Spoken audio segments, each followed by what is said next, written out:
everybody, welcome to Walk Worthy. I'm Lindsay. And I'm Erin, and today we're going to be talking about a trip that some people in our church recently took to India and Pakistan. Lindsay was one of the people on the trip.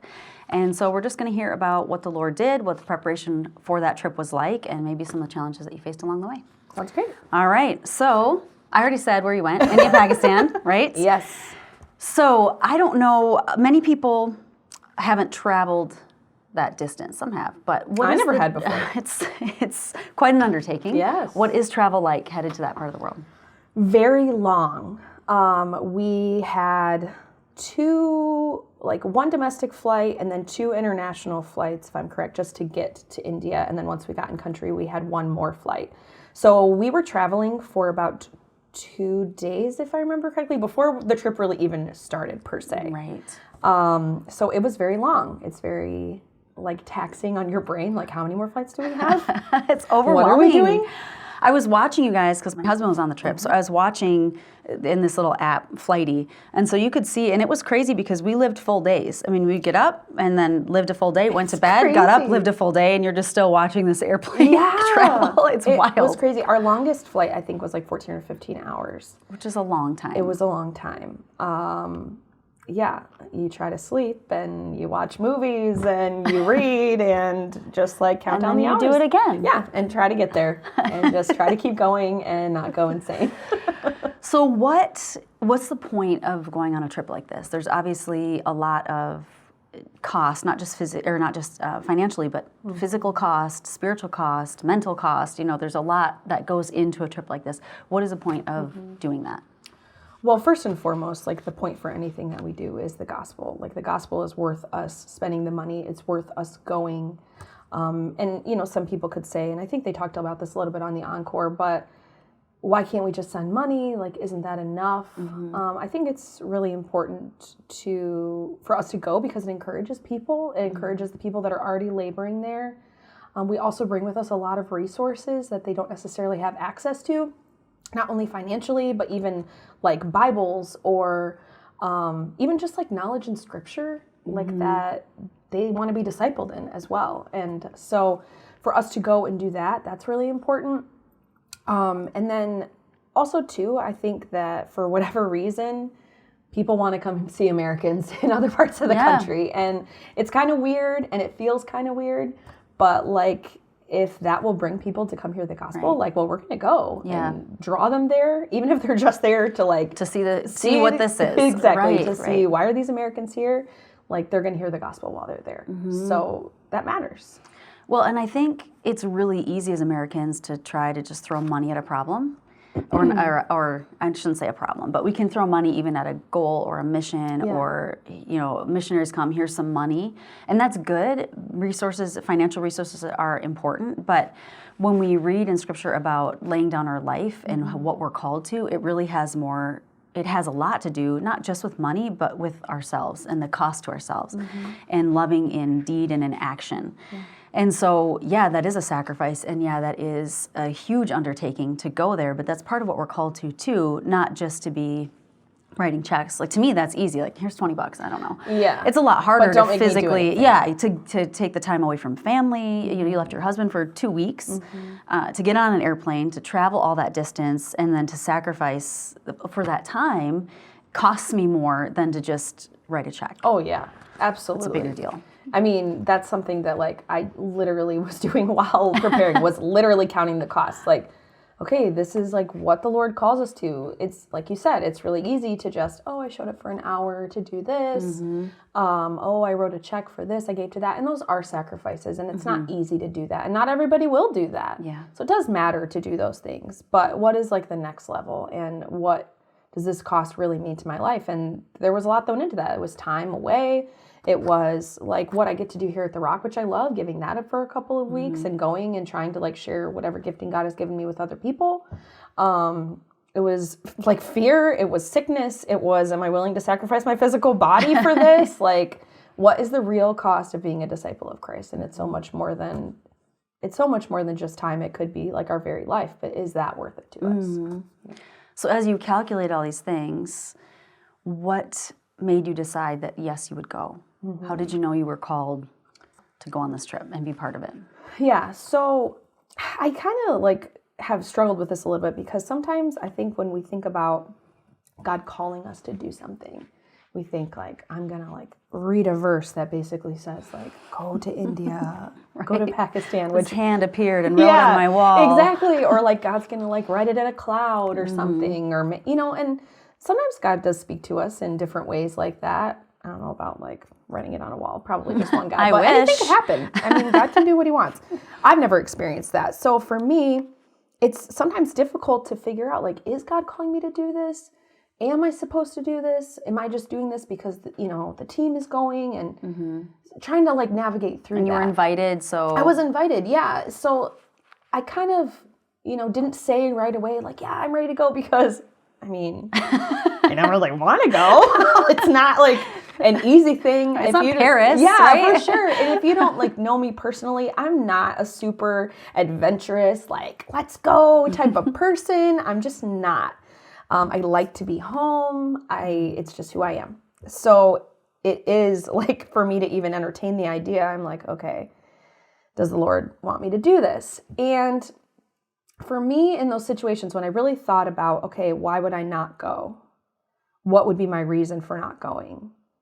I couldn't come up with one that wasn't based in fear or my own discomfort or my own self-preservation. Like, any reason I would come up with was not of the Lord. And so part of that was I just kept taking the next steps in the direction of going, and kind of was asking the Lord, like, if I'm supposed to go or if I'm not supposed to go, like, shut it down, like, make it so I can't go, or I don't even know what that would look like exactly, but just asking the Lord, God, if I'm not supposed to do this, like, I need you to make it obvious, because if this opportunity is in front of me, like, why would I not go? Right. If God has given me the opportunity and the ability to share what he has given me with another part of the world and try to build his church in that way and draw people to hear the gospel, then like, why would I not do that? It's going to have to be a pretty good reason. It's going to have to be a reason from the Lord himself. So I think sometimes we can feel like if I didn't hear God say, you're called to do this, then he didn't call me.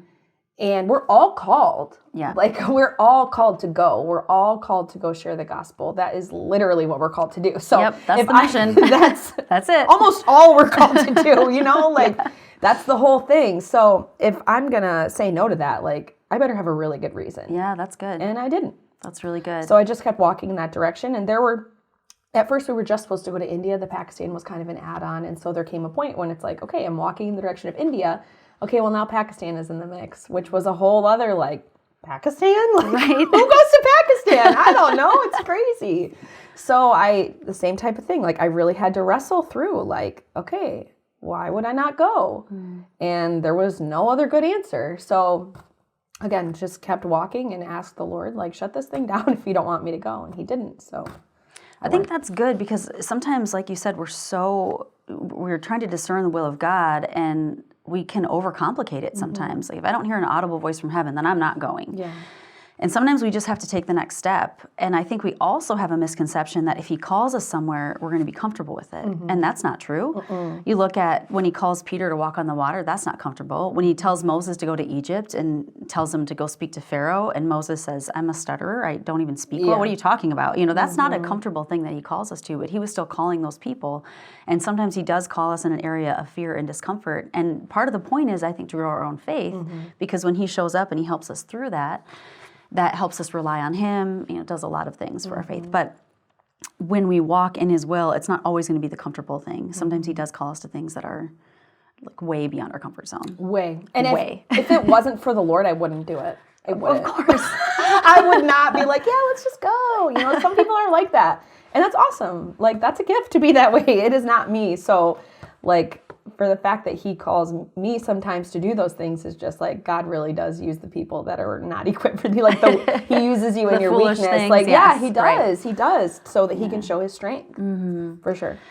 Okay, so you guys were on this long flight, many days. You land in India. I think you got your final domestic, or I guess it would be in-country flight is what we'd say. When you landed in India, you took another flight, and you landed there kind of in the morning, right? Yep. So what was your schedule like once you landed? Yeah, so the day that we got there, that even just that flight in, I had like some time where I was like, what am I doing? Why am I here? I was so in my head. I Too was late to turn anxious. back. I know.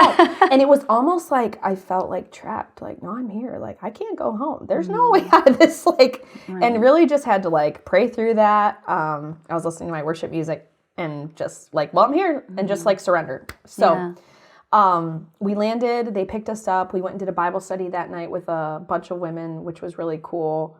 And then the next 6 days, we did a mixture of like pastors' conferences during the day, and then we had our outreach events at night. So we did 3 nights in 2 villages. Okay. And it was really awesome. The first village we were in, I think the last night, 850 people came. Like it kept multiplying every single night. We would do like we would feed the people after, like the people in the village had made food. They kept running out of food every night. They would have to make more food, and then they'd prepare for more food the next night, and they'd run out again. It was just really cool. I mean, not good to run out of food, but yeah, you know, everybody ate eventually. It just took a little longer.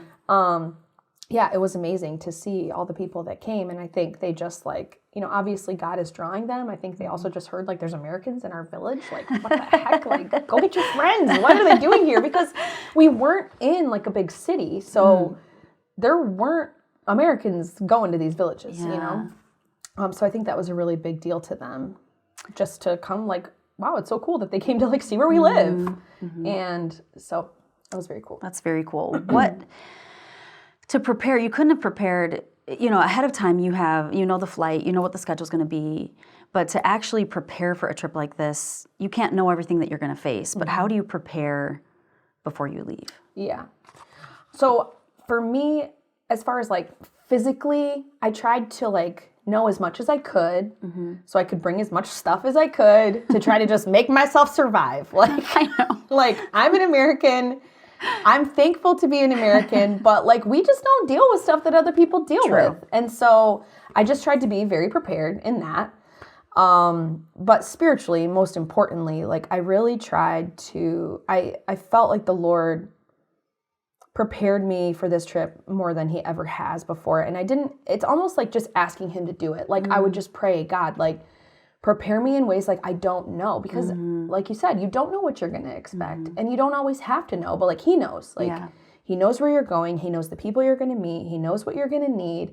And so I was just praying that he would prepare my heart. And when you ask the Lord to do that, it's crazy how you feel him doing it, but you almost can't describe it, but you just feel a peace. You feel a strength. You feel like knowing like, okay, I can do this. And that doesn't mean I didn't have moments where I was like, I don't want to go. Because the night before, I literally was like, if someone would tell me I didn't have to go, I wouldn't go.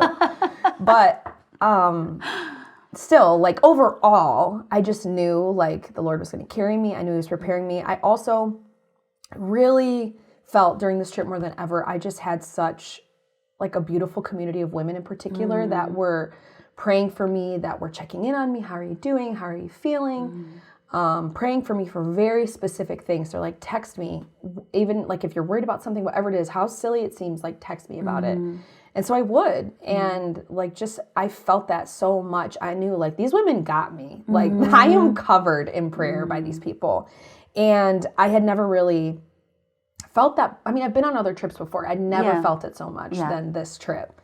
And I'm so thankful for that. And I think part of that, and you know, I'm not saying like, oh, I did this. So, but part of that is like, you need to be in community with people. And I don't know that I've ever been in community with women that much, I guess. So I kind of like the Lord set me up for that by just following what his design is for us, walking together, you know, doing life together, bearing one another's burdens. And then when you go through hard things, or when you are about to do a hard thing that the Lord has called you to do, you have that community already. You have those people that are ready to lift you up, that love you and know you and care about you and are willing to walk through this with you, even though they can't get on the plane with you. Like, you know, like, okay, they're praying because I know they will. They said they would. They're not just people that said like, oh, I'll pray for you. Like, no, I know they are. And I know they were praying for me leading up to the trip.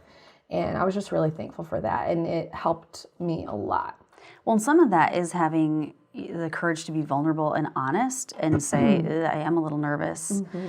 and allowing people to be community, because it's really easy to pretend everything's fine. You could have very easily been like, no, it's fine, I'm called, it's great, we're going to go. Yeah. But to be able to be honest and say, yeah, this is kind of a big deal, and I am a little bit nervous, and then, like you said, you did text people to say, hey, can you pray about this thing? And so you have to also let community be community. Yes. And just from my end, I would say the same thing. I mean, I was not physically on the trip, but I was single parenting for 2 weeks while my husband was gone, and I felt very supported by the church. I was really encouraged by our church and by the women. You know, I had people, and a few women drop off meals, and I didn't need a ton. Sometimes we were out, sometimes it didn't work, but there were just a few women that had said, hey, I'm bringing a meal over, and insisted on that. I had another woman randomly just text me like, hey, here's a Starbucks card, you could probably use caffeine, you know, and just the thought that people were thinking about me and praying for me, you just feel, like you said, supported. Huge to just know that people like see you. Yes. Like, even though they can't quite do anything about it, but they see you, and like,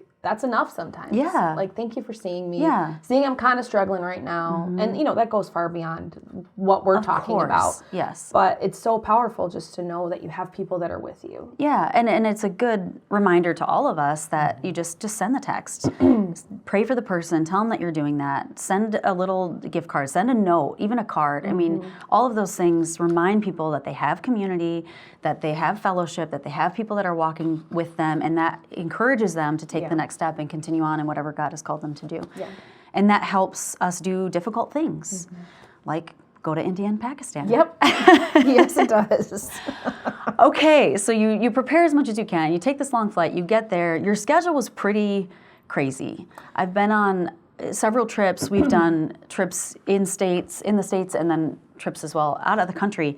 And I looked at that schedule and was like, wow, that would be a hard schedule stateside with no time changes and which no the time travel. change is 10 and a half hours, in case anyone was wondering. 10 and a half hours. Right. A half. So you travel for the half hour matters. Yeah. Every minute matters. It's only India that does like a half hour. It's really weird. Because I think they don't do daylight savings. I have no idea. I think that's the reason. I could be wrong. Someone can check me, but I think that's why. But it was very strange. Yeah. So you're coming off of 2 days of travel, which is exhausting, and then you have jet lag, which is exhausting, and then you're running into an insane schedule with just you pretty much had no downtime until maybe 6 days in or something, and then you had like kind of a rest day when then you traveled. And wow, that travel was actually the worst bit of it between the two countries. I mean, I don't know if we want to like get into that. Yeah. But when we left India to go to Pakistan, so we got up in India that morning, whatever a normal time. People wake up 7:30, 8 o'clock. Let me just say this though. Geographically, India and Pakistan share a border. Yes, they do. So they're just, I mean, we could have gotten in the car and just... Yeah, should be just a few hours, 3-4 hours. I mean, I don't really know. Maybe it's more bigger than I think. But they share a border. It's right there. Yeah, but you cannot travel between the two. It's not allowed. They don't really care for each other. So you can't just be like, oh, I was just in India and I'm going to Pakistan. So we had to like fly to the Saudi Arabian Peninsula. Yeah. Like all the way. Yes. Yeah. I don't even know. Suez Canal. I don't even know what we did. Right by Africa. the Saudi Arabian Peninsula. Yeah. I mean, I think it was 3 or 4 flights. Like, I don't know. It just kept getting on another flight. Like, yeah, because you flew from Vijayawada to Delhi, and then from Delhi to Bahrain, and then from Bahrain to Multan. Yes, that's what we did. Again, I was tracking you guys, and I was like, oh my gosh. It was crazy, but listen, we didn't leave India until 9 p.m. So we were up that whole day. We left India at 9 p.m., and then we had 3 flights. Then we land in Multan, we get picked up. In the morning, so now it's morning in Pakistan. We didn't get to our hotel till 2 p.m. We get there, we have an event that night. Then you have customs and everything you have to go through in Pakistan. And I mean, I didn't sleep. Maybe 45 minutes. Maybe. I don't sleep well on planes. Me neither. Because you're just kind of like... My husband can just, it's like a light switch. He just goes to sleep. I don't understand. I look over and I'm like, ugh. No, I just kind of sit there like, am I asleep? No. Nope, I'm sort of half dreaming.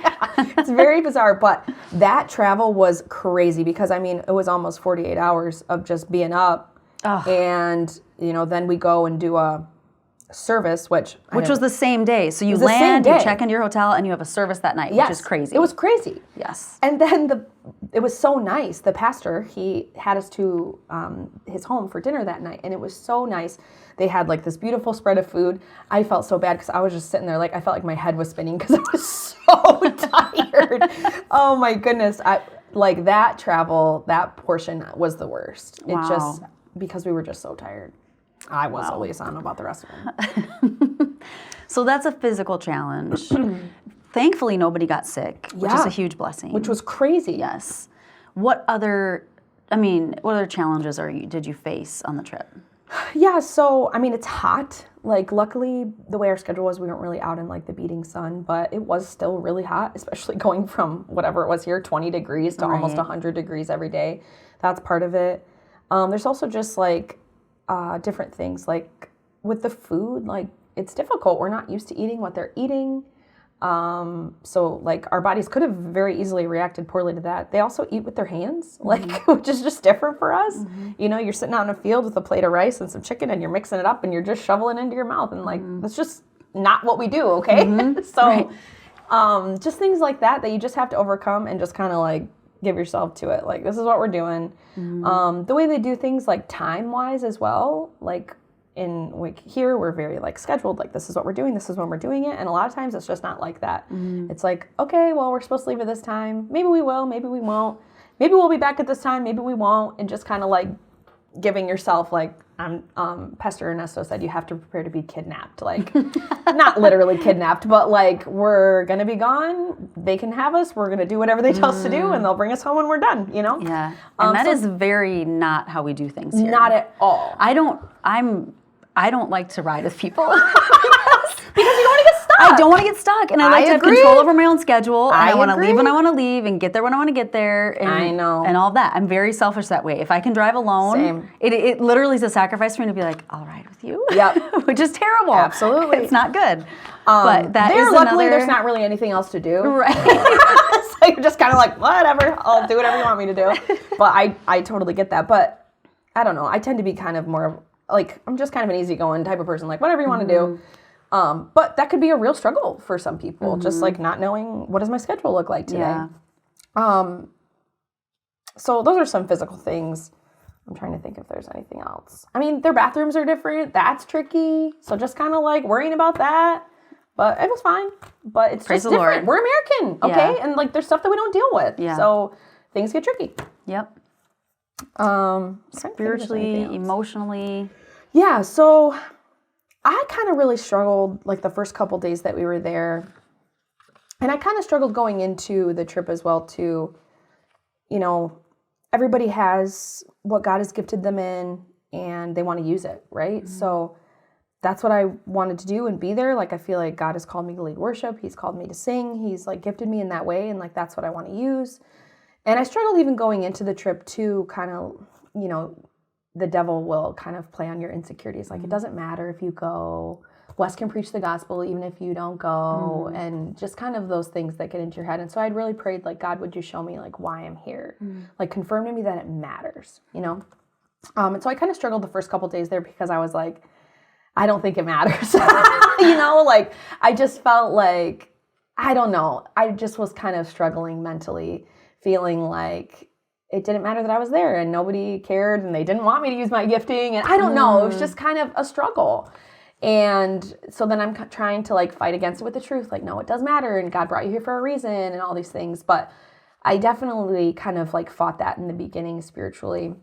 And also just, you know, I feel like the enemy knows where we're weak and he knows that, you know, he can play on our fears or he can make us feel trapped or he can make us feel anxious and just not really giving into those things. I also struggled with just like the length of time that we were there. That was kind of like emotionally draining because you would feel like, gosh, we've been here for so long. And then you would realize how many more days there were left and just be like, okay, it's okay. Like, God's going to carry me through. It's going to be okay. But I think just like Satan really came for me in that way. Like, what you do doesn't matter. But there was one day and I had been asking the Lord, like, show me what I do, like, show me what matters. And it wasn't in like some huge big way, like, oh, I was singing and all these people were crying. And the heavens open. Exactly. It wasn't like that. And actually I just read this passage the other day about Elijah and when he was like trying to hear from the Lord and like it didn't come on the mountaintop, or I can't remember like exactly. the great thunder or something. It wasn't like a big thing, but it was just like this still small voice. And there was just a time when we were sitting around as a team and we would do like devos in the morning and sometimes we would sing a worship song. And I think it was just like during prayer and I just felt, and I don't usually say like I felt like the Lord said to me, but I did kind of feel like he said to me, I was thinking about the parable of the seed and how, they sow the seed and they need the fertile soil to sow on the seed. And I just felt like God was telling me, like, you till the soil before the seed goes. And I don't know, I just felt like he said that. And that matters, like for the soil to be good soil, it has to be tilled. For it to, take the seed, all the roots have to be, pulled up. And I just really felt like God was saying to me, like, when you worship me, when you sing, I'm going to use that to prepare the soil for the seed to fall. That's good. And I was all excited about it. I like went to the passage in the Bible and was like, is it in here? I'm like, no, it's not. But it's okay. Like, I know that the Lord, like, I know he uses worship that. And I just needed like a tangible something to hold on to, I guess. Like, yeah, it matters. And that's what I do. And so I really feel like he kind of like counteracted the lie that the enemy was trying to tell me by like showing me that. That's good. I like, for us as Satan comes against us with lies, how you combat that you really went to the Lord and asked. Because we sometimes can go to other people with our insecurities, or we can try to fix them on our own. But to go to the Lord and say, okay, this is what I'm struggling with. This is the show me what is true. Help me get rid of the lie and see what you want to say to me is important. Yeah. This trip in particular, different from any of the others that we've done before. My husband has been in the Middle East before, in communist countries, different places. This one seemed to have a greater element of danger. Part of it is just the unknown of particularly Pakistan. We've been in India before, but Pakistan was very much an unknown with a pastor that had reached out to us, and we had kind of cultivated a virtual relationship with this pastor. You vet him as best you can. Yeah. Seems legit, but there's an element of faith that you're going and you're hoping that everything checks out and is exactly as they say it's going to be. So to a certain degree, the question of danger is there. So how do you deal with that? Yeah. And on any trip, things happen to planes, things happen in cars. That's true here, true there. Something could happen. So that is a reality and a possibility. Yeah. So actually, like, when we went to Zambia, I think it's been like 5 or 6 years ago, that was like the biggest trip I had ever been on. And I really wrestled with that before that trip because it just felt like I was going so far from home and it was so unknown. I didn't know what to expect. And there's a verse, I should have looked it up before now, but basically it says, if we live, we are the Lord's. If we die, we are the Lord's. Yeah. And that is one that I like just kind of say to myself sometimes when that fear creeps in, like, is Christ worth my life? Like that's where we really have to come to that point in your relationship with Christ. And I'm not saying that I like mean it to my core every moment, but like I said, in counting the cost, I really had to come to that. Like, is he worth it? Is he worth it if I literally have to lay down my life for him? And the answer is yes. The answer is he laid down his life for me. I owe him everything that I have. Like, Paul says, I'm being emptied out as a drink offering. Like, even if I have to empty myself completely, even of life, like, he's worth it. And I think that's just a place you have to come to in his word and in maturity and in knowing that, like, is he really your Lord? Are you really surrendered to what it means to be a follower of Jesus Christ? Like, it's really easy.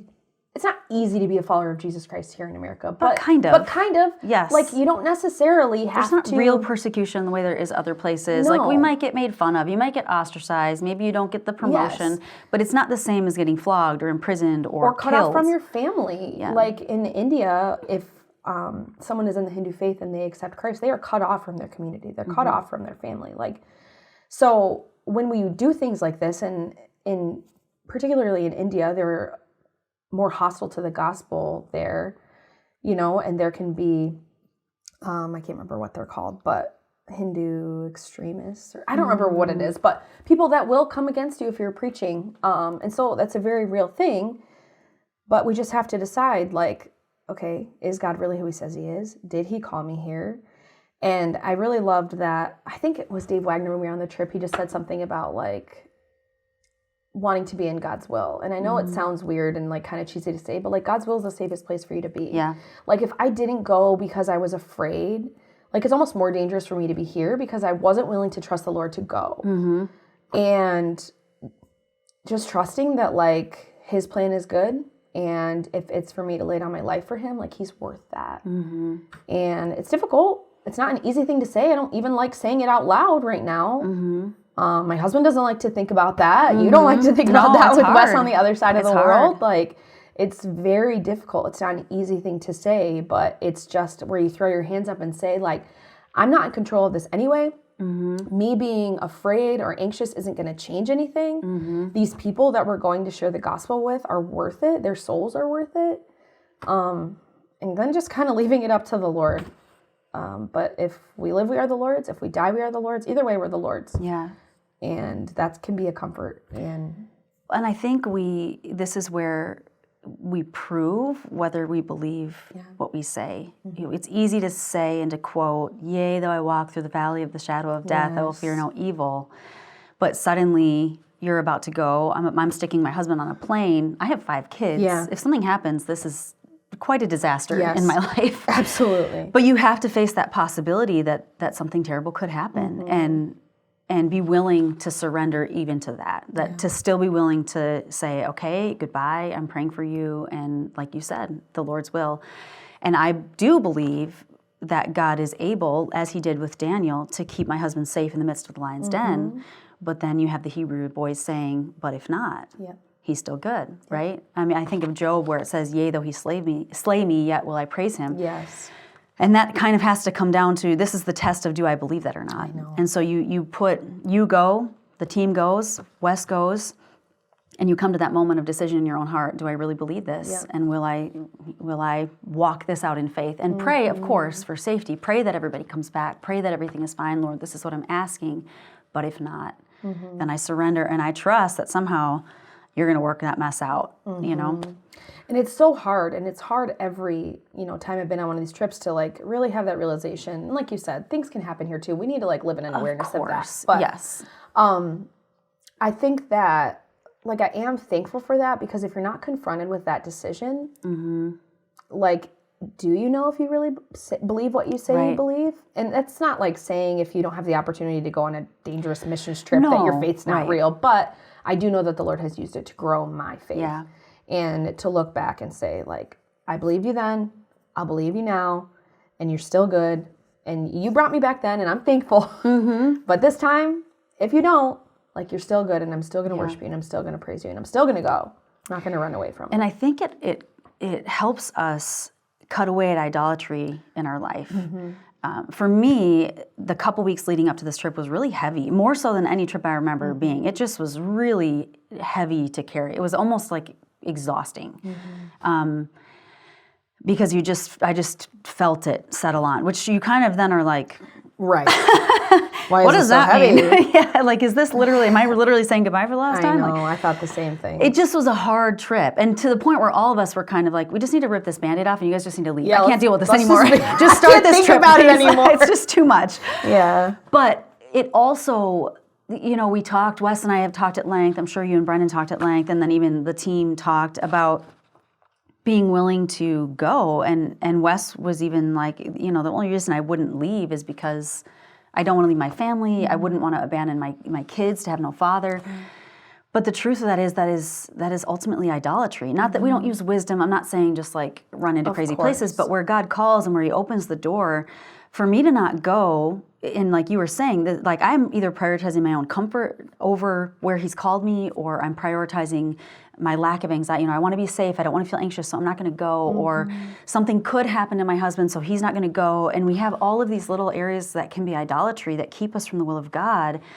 And this is what it means to follow, to literally lay everything at his feet and say, okay, here's everything that I am, here's everything that I have, here's the thing that is most dear to me, and you can have it. I pray you give it back. And if you don't, I'm still going to follow you, and you're still worthy. Yeah, I know. I think of that verse that talks about, like, if you don't hate your father and mother, and, your family, basically in comparison to how much you love the Lord, like, you can't be my follower.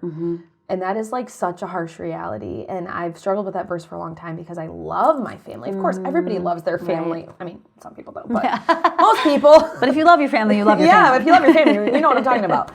So I've really struggled with that verse. And God has, like, given me grace to understand it more and more. But, like, this is such a good example of it, because what he's talking about is, are they more important than me? And like, this is just like a really good opportunity to walk out like, no, you're more important, God, and I'm going to choose you, even if this is like really hard. Yeah. And even if you take my most precious, I mean, to like my husband, my kids are my most, like you can have whatever else. I don't care. But that is, to me, like this is, and so, but I think it's also important to lay those things on the altar. And we really idolize our kids in this country. We idolize relationships, and we really prioritize those things over the Lord and over His commands. I mean, we look at the sin that we indulge in relationships, you know, even immorality and fornication, sexual sin, where we prioritize that above what the Lord says. And these are all areas of idolatry. You know, we serve our kids, we serve their wishes, we serve their needs and their sports and whatever. And there are times, I think, that's really dangerous to worship at those altars, because I think we're inviting the Lord to smash those altars. And I never want to idolize my marriage or my kids and put that in a place of worship above the Lord, because I feel like, you know, if he stays home, then what? He gets in a car accident the next day. You know, not that the Lord's like so punitive, but but there are moments where he's going to check our idolatry, you know, like he did with Isaac on the altar. I was just thinking, you know, and am I ready to have my knife in the hand and say, okay.